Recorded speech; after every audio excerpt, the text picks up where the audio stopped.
Réunion du bureau, conférence des présidents et séances plénières ce matin au palais Omar Bongo Ndimba du Sénat. Les travaux dirigés par la présidente de cette institution, Paulette Missambo, ont entre autres conduit au vote du projet de loi portant réorganisation de la Commission nationale des droits de l'homme, le point avec la communication du Sénat.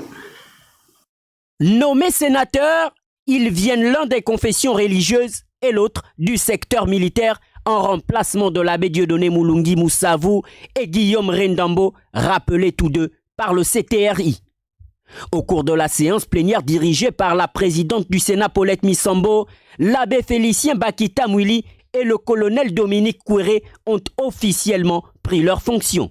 C'est un sentiment de joie. Je suis tout à fait heureux d'intégrer ce groupe de sénateurs. J'espère pouvoir apporter ma pierre à l'édifice. Voilà.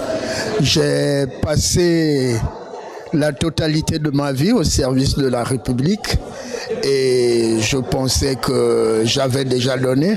C'est toujours un honneur de pouvoir servir la République. Le décor planté, les travaux de la séance plénière ont consacré le vote d'un seul texte, à savoir le projet de loi portant réorganisation de la Commission nationale des droits de l'homme.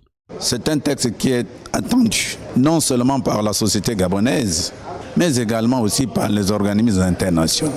Et il est donc tout à fait normal que notre pays se dote d'un instrument de cette importance. Voté en des termes non identiques à l'Assemblée nationale, le texte devrait bénéficier d'un autre toilettage en commission mixte paritaire.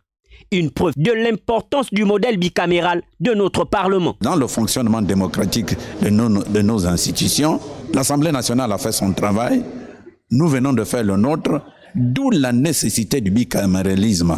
On a beau dire, mais sur l'ensemble, pratiquement dans le monde, c'est maintenant le système bicaméral qui est maintenant en vigueur.